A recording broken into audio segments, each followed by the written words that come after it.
Hola, en este video vamos a hablar acerca de lo que son los mocks, lo que se llaman los stub. Son una forma de suplantar las clases inyectadas en otras clases. Primero, antes de ver cómo funcionan y adentrarnos como tal en el proceso, vamos a ver algunos cambios que hice para poder hacer esta prueba o el funcionamiento de los mocks.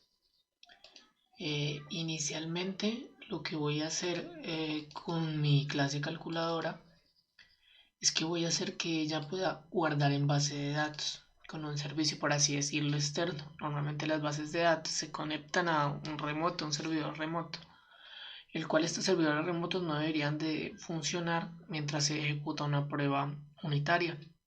Nosotros debemos de suplantar estos servidores de bases de datos. En este mismo archivo, en la línea K22, primero lo que hice fue crear una instancia de esta base de datos, y acá en la parte de la suma lo que voy a hacer es guardar el resultado. Hago la suma, voy a guardar el resultado en base de datos y después lo retorno. Después de que se guarda el resultado, él debería de retornarme true. Si no me retorna true, quiere decir que no se guardó en base de datos, entonces yo no voy a retornar el resultado de esta suma.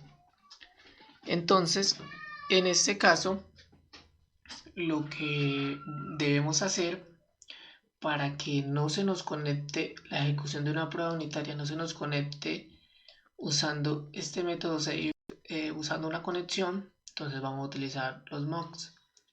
Primero voy a abrir una terminal y voy a ejecutar la prueba unitaria. Las pruebas no corrieron porque dice que no se puede conectar a la base de datos cuando hacemos como tal este llamado. Este método internamente desde local no es capaz de conectarse a base de datos. Entonces eso es lo que tenemos que suplantar. Ya vamos a ver cómo.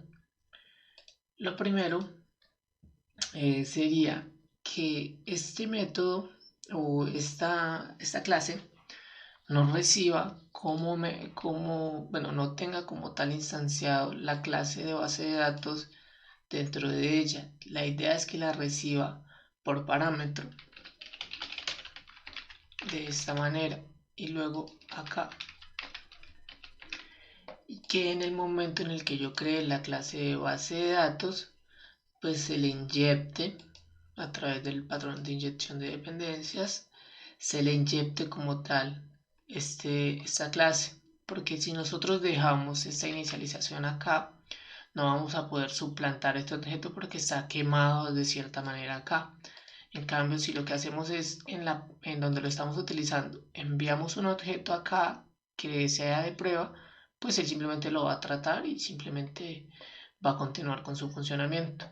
Ya no vamos a necesitar incluir la base de datos acá, y lo que sí vamos a necesitar primero que todo sería crear un objeto acá. Vamos a ver, primero traigámonos esta línea que sí la vamos a necesitar en el momento de hacer las pruebas. La vamos a necesitar no para crear un objeto de ella, sino que para el momento de crear nuestro objeto falso se base en los métodos que ya tiene nuestra clase. Entonces voy a crear un mock de la base de datos,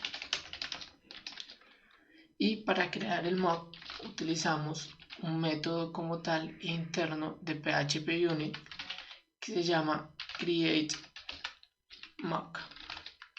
Este método recibe el nombre de una clase. Podríamos enviarlo de esta manera, o si hacemos el llamado a la propiedad class, una propiedad estática, de ahí obtenemos el nombre de la clase. Es mejor hacerlo así porque hay veces cuando se utiliza namespace, el nombre de la clase pues debe indicarse con namespace. Entonces es mucho más variable de esta manera. Ahora, ya que tenemos nuestro objeto, en la clase de calculadora debemos como tal incluirlo. Bien, de esta manera. Entonces ya sabemos que nuestra clase calculadora va a tener y va a trabajar un objeto de base de datos falso. Listo. Entonces, cuando llamemos nuestro método, no, y vamos a ocultar cuando llamemos nuestro método add, en este momento debería de sacarnos un error, porque el método add, cuando se llame la función add, va a tratar de utilizar un método que se llama save, y vamos a ver cuál es el comportamiento inicial. Él simplemente dice que ese método no existe. Listo. Entonces lo que bueno, no, está inicialmente diciendo que la clase no existe, la clase base de datos. Vamos a verificar, creo que nos faltaría acá esta parte. Listo, limpiemos y listo.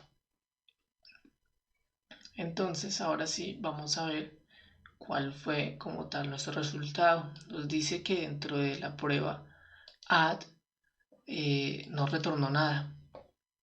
Entonces efectivamente no retorna nada porque este método no fue true. Pues el resultado de este método no fue true. Entonces lo que necesitamos hacer es que cuando este método se llame nos retorne pues true. De esa misma forma estaríamos suplantando la base de datos. No estamos haciendo una conexión real a la base de datos, pero sí estamos respondiendo como respondería el método si se conectara a una base de datos. Entonces lo que debemos hacer es, dentro de este mock de base de datos, le vamos a decir method y vamos a decir cuál es el método que vamos a suplantar. En este caso el método que vamos a suplantar es save, y luego le decimos que va a retornar true. En este caso ya estamos diciendo que la clase falsa, cuando se llame el método save, debería de retornar true, es decir, que debería de funcionar, porque lo que esto espera es que retorne true. Si nosotros obligamos a que esto retorne falso, pues debería de sacarnos un error en la prueba del add, de la suma. Efectivamente, siguió sacando como tal una prueba, un error en la parte de la suma. Entonces, de esta manera podemos como tal suplantar todas las inyecciones de dependencias que se le hagan a nuestros métodos, y de esta manera podemos como tal reemplazar cada uno de los llamados y hacer que retorne lo que nosotros querramos que retorne. En este caso nuestro método solamente requería que retornara un booleano, true o false, entonces podríamos pues retornar false. También podría retornar simplemente una cadena, podría retornar un arreglo y podría retornar una instancia completa. Realmente no hay límites en cuanto a la parte del retorno. ¿Vale? Espero les haya servido y muchas gracias por ver el video.